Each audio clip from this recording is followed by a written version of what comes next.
Grocery haul videos are strangely satisfying. Someone comes home with packs of sodas, 20 cans of soup, 5 bottles of shampoo, enough paper towels to survive a small household emergency, and somehow millions of people want to watch it. I get it. There is something comforting about seeing abundance stacked neatly on a shelf. But once you look past the organization bins and the matching labels, there is something very American happening underneath it. America is one of the few places where buying more than your house can comfortably hold feels normal. There are more self-storage facilities in the United States than Starbucks and McDonald's combined.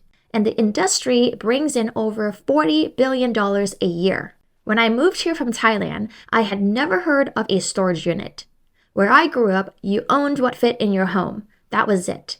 So when I see people renting extra space for things they barely use, while also feeling financially stretched, it makes me think we're not just buying stuff, we're buying ongoing responsibility. I'm Kaylee, a dentist and financial educator teaching people how to build sustainable and quiet wealth. In this video, I want to walk you through 4 minimalistic money rules that catch money at 4 different moments. Before you buy, while you're deciding, after it's already home, and years later when your financial life is either simpler or heavier because of what you chose. These rules are simple. The hard part is being honest enough to use them. The first rule catches you before you buy, and it starts with a question most people avoid because it ruins the fantasy version of the purchase.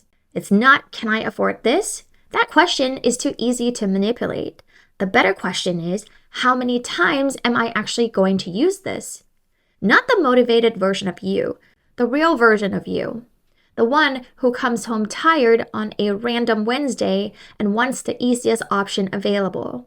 That person is the one who decides the real value of the purchase. Before dental school, back in 2012, I bought a hairdryer for $250. At the time, that felt really expensive for a hairdryer. But I have a lot of hair. I knew I would use it constantly and I wanted something that would last. The hairdryer is still in my bathroom today. I dropped it once, part of it broke off. I thought it was done, but my husband fixed it. Still going. 14 years of near daily use is roughly 5,000 uses. That means it costs me about 5 cents every time I dry my hair. That is not expensive anymore. That is one of the cheapest things I own. Now, compare that with the cheap blender that we bought once because we needed something quickly after moving. It broke in under a year, but the Ninja blender we bought over 7 years ago still makes me a smoothie every single morning. Never changed the blade, still works. This is where cost per use becomes brutally honest. A $200 item used 4 times costs $50 every time you touch it. A $400 item used 200 times costs $2. The price tag is not the value. The usage is the value. This is where people lie to themselves. If you cannot realistically name when and how often you will use it, you probably are not buying the item. You are buying the idea of becoming someone who uses it. Cost per use tells you if the item is worth buying. But it still misses the most expensive part because some things keep charging you long after you bring them home. The second rule catches you while you're deciding.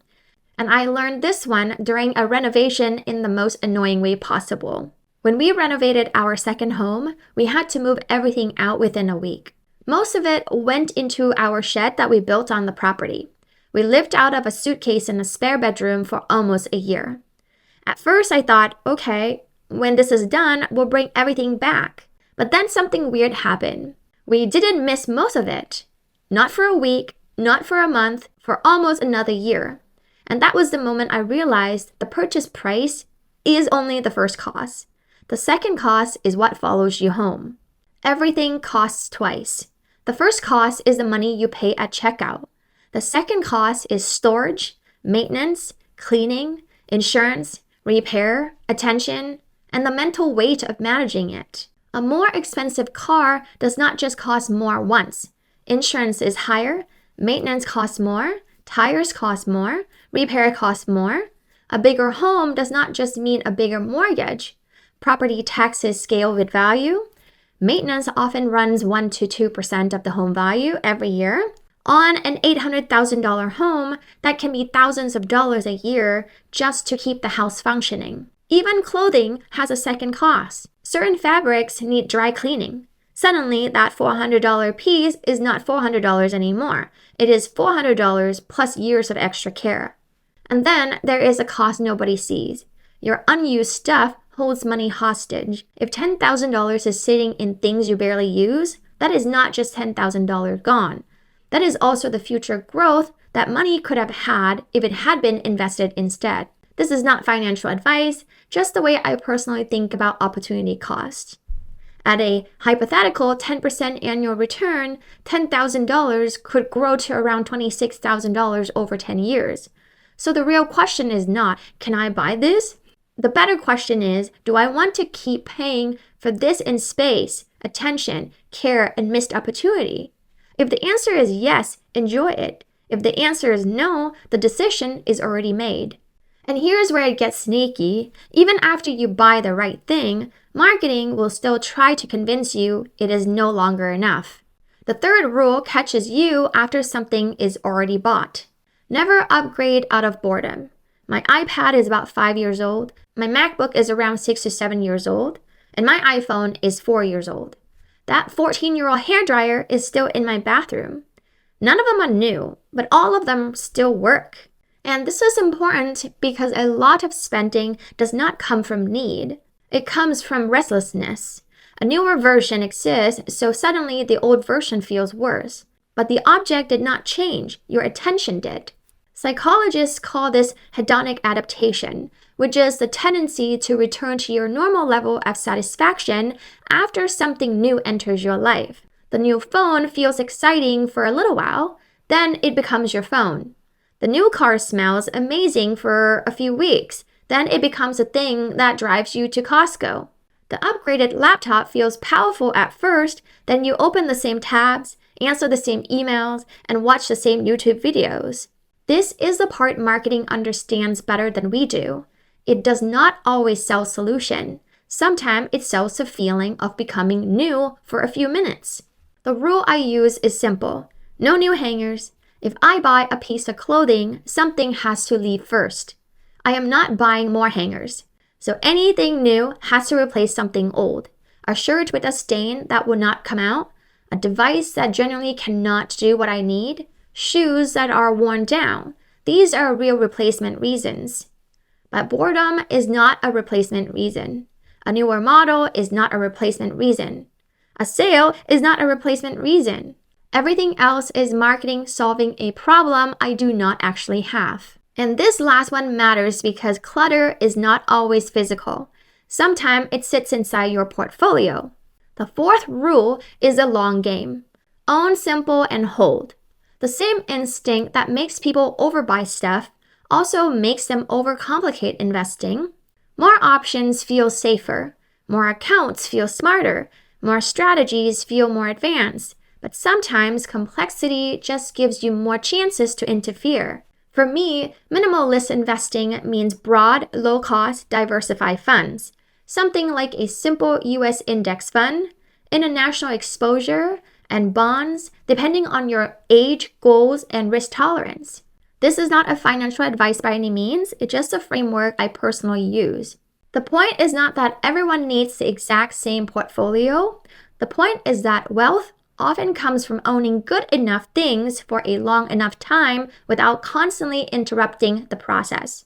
The market will fall at some point. It always does. And when it does, people will feel tempted to touch everything.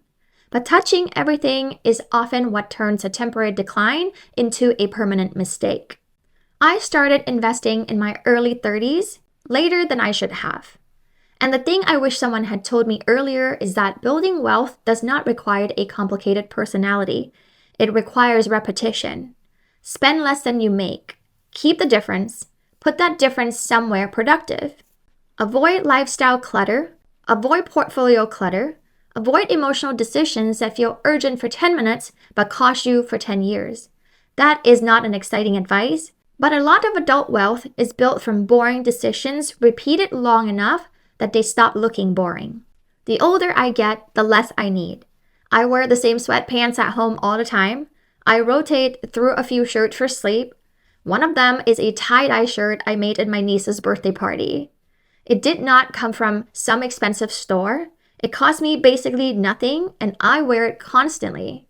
That is what minimalism looks like to me now. Not deprivation, not proving anything, just realizing that most of the best things in my life are not improved by owning more stuff.